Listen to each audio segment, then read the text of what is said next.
No julgamento que chega ao fim esta semana, o ex-presidente Jair Bolsonaro, PL, é acusado de 5 crimes, cujas penas máximas somam mais de 40 anos de prisão: liderança de organização criminosa, tentativa de abolição violenta do Estado Democrático de Direito, golpe de Estado, dano contra o patrimônio da União e deterioração de patrimônio tombado. 2 deles, abolição violenta do Estado de Direito e golpe de Estado, estão previstos no artigo 359 do Código Penal, onde foram incluídos pela Lei de Crimes contra a Democracia, de número 14.197, e sancionada pelo próprio Bolsonaro em 2021. Mas por que Bolsonaro sancionou essa lei, que levou à revogação da Lei de Segurança Nacional, LSN, considerada por muitos como um entulho autoritário da ditadura? E por que o então presidente da Câmara, Arthur Lira, PPAL, pautou o tema com urgência, sendo que ele era parte da base do governo Bolsonaro? Entenda como uma derrota política sofrida por Bolsonaro em 2021, ainda na pandemia, agora pode resultar na ironia de o ex-presidente ser condenado por uma lei que ele mesmo sancionou.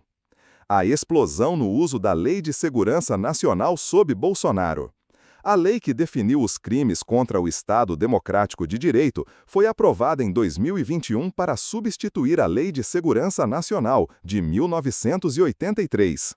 Esta foi uma lei criada já no fim da ditadura militar, após o fracasso do segundo Plano Nacional de Desenvolvimento do governo de Ernesto Geisel e a eleição pelo Colégio Eleitoral em 1979 de João Figueiredo para a presidência.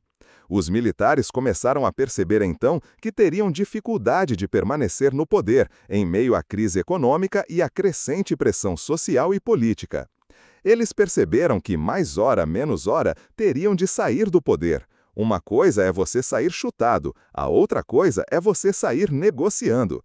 Obviamente, eles optaram pela negociação, lembra o sociólogo e jurista José Eduardo Faria, professor titular da Faculdade de Direito da Universidade de São Paulo, USP, e membro do Conselho de Inovação e Pesquisa da Fundação Getúlio Vargas. Então, com isso, eles prepararam uma concepção de doutrina de segurança nacional e lançaram uma lei. Em 1983, essa Lei 7.170 institucionaliza o conceito de segurança nacional. A LSN definia crimes contra a integridade territorial, a soberania nacional e o regime democrático. Mas o principal problema da lei, explica Faria, é que ela era uma norma com conceitos abertos e, portanto, passíveis de interpretação. O que se punia não era estritamente o terrorismo como crime tipificado, mas quase todo tipo de antagonismo ao governo de plantão, escreveu o jurista em um artigo sobre o tema. Isso vai fazer com que, quando Bolsonaro é eleito, essa lei na mão de Bolsonaro dava um poder extraordinário a ele, observa Faria em entrevista à BBC News Brasil. Nos primeiros 2 anos de governo Bolsonaro, o uso da Lei de Segurança Nacional como base para inquéritos da Polícia Federal cresceu 285% em relação ao mesmo período dos governos Dilma Rousseff e Michel Temer, MDB. Foram 77 investigações entre 2019 e 2020, ante 20 inquéritos entre 2015 e 2016, conforme reportagem do Estado de São Paulo à época, com base em dados obtidos via Lei de Acesso à Informação, LAI. Os alvos eram opositores do governo Bolsonaro, como 5 manifestantes presos em Brasília em março de 2021, após estenderem uma faixa com a frase "Bolsonaro genocida" em frente ao Palácio do Planalto. Jornalistas também foram processados com base na LSN à época. A ameaça de autogolpe em meio à pandemia. O Congresso começa a perceber então as loucuras do Bolsonaro, observa Faria, autor do livro Degradação Democrática, O Brasil em Risco, 2022. O jurista lembra, por exemplo, de projeto de lei proposto em março de 2021 pelo deputado bolsonarista e líder do governo na Câmara, Major Vitor Hugo, PSL-Gov, que, tendo a pandemia como justificativa, dava a Bolsonaro poderes absolutos, como os de mandatários em situação de guerra.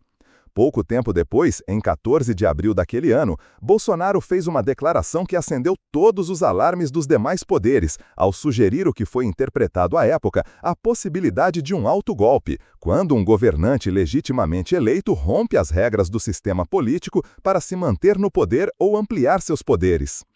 O Brasil está no limite. O pessoal fala que eu devo tomar providência, eu estou aguardando o povo dar uma sinalização, porque a fome, a miséria e o desemprego estão aí, disse Bolsonaro em conversa com apoiadores em frente ao Palácio da Alvorada naquele abril de 2021.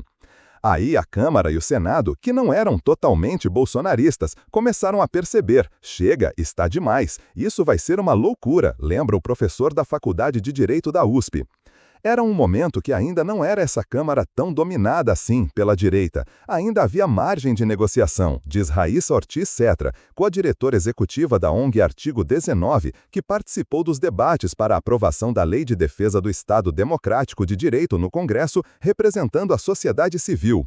Houve uma grande convergência do campo democrático, inclusive do Centrão, de que era necessário revogar a LSN e o bolsonarismo e a extrema-direita ficaram isolados. Assim, pouco menos de 6 meses após a fala de Bolsonaro que acendeu os alarmes quanto à possibilidade de um autogolpe em meio à pandemia, foi aprovada a Lei 14.197 de 2021, que revogou a Lei de Segurança Nacional após 38 anos dela em vigor. A aprovação da lei, então, foi uma derrota para Bolsonaro à época, uma derrota muito difícil, considera Faria. As críticas da esquerda à época. A lei que redefiniu os crimes contra a democracia foi aprovada com base em 2 projetos de lei que já tramitavam no Congresso há anos. Um deles, de 1991, teve como autor o jurista e ex-deputado Hélio Bicudo, PTSP. O outro projeto foi apresentado em 2002 pelo jurista Miguel Reale Júnior, então ministro da Justiça do governo Fernando Henrique Cardoso, PSDB, que ganharia notoriedade novamente anos depois por ter sido o autor do pedido de impeachment de Dilma Rousseff. Mas apesar da grande convergência do campo democrático em torno de sua aprovação, como uma forma de revogar a LSN e conter os ímpetos autoritários de Bolsonaro, a lei foi alvo de críticas de movimentos sociais e organizações ligadas à esquerda ao longo de sua tramitação. Nunca fomos contra a aprovação de uma lei de proteção do Estado Democrático de Direito, e muito menos do fim da Lei de Segurança Nacional, diz Raíssa Ortiz Cetra, da Artigo 19. Mas havia preocupações com a forma como a lei estava sendo debatida, sobretudo sua tramitação em caráter de urgência, que levou a uma completa ausência de debate público substantivo, diz ela. E havia preocupações também quanto ao conteúdo, porque a lei reeditou muitos tipos penais da LSN, trazendo um foco punitivo para a questão, considera.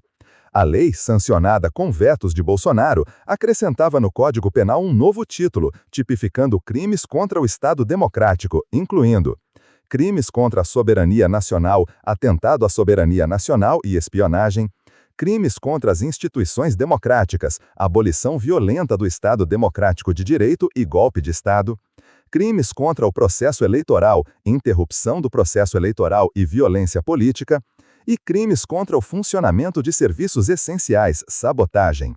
A grande crítica era que eram muitos tipos penais, que versavam sobre o mesmo tema, muitos tipos penais abertos e com penas muito altas, que podiam fortalecer o já tradicional punitivismo de determinados setores da sociedade. Estou falando de movimentos por direitos, movimentos sociais, explica a diretora executiva da Artigo 19. Ela observa que algumas dessas fragilidades da lei, apontadas pela esquerda em 2021, agora são exploradas pelos advogados de defesa de Bolsonaro e dos demais réus no caso da tentativa de golpe, como a sobreposição de tipos penais e as penas elevadas. Mas Cetra considera que parte desses problemas poderá ser resolvido pelos ministros do Supremo na decisão desta semana, que deverá criar a jurisprudência para a aplicação da lei à frente.